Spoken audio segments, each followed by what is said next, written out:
प्रणाम, हम वायरल सलोनी कुमारी और आज हम आ चुके हैं पायलट धाम।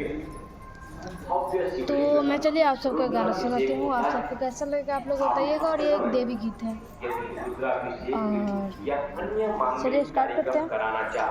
और कैसा लगेगा आप लोग ज़रूर कमेंट सेक्शन में बताइएगा।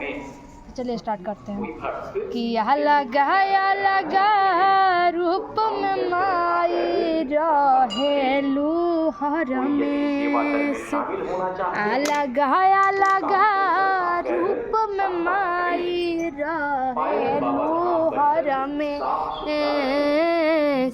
कबहू बनी के साथी कुंवारी चल जालू दूर देश, कबहू बनी के साथी कुंवारी चल जालू दूर देश, कि भाव से निकल के खुद संभाल के तू रहेलू रूप बदल के, कि भाव से निकल के खुद संभल के तू रहेलू रूप बदल के, कि हो रूपवा राउर माई जाने देश विदेश, कि हो रूपवा राउर माई जाने देश विदेश,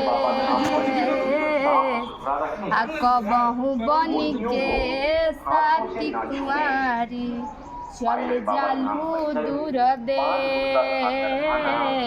कबहू बनी के साथी कुंवारी चल जालू दूर देश, कि भाव से निकल के खुद संभल के तू रहेलू रूप बदल के, कि भाव से निकल के खुद संभल के तू रहेलू रूप बदल के, कि लगा रूप में माई रहेलू हरमेश,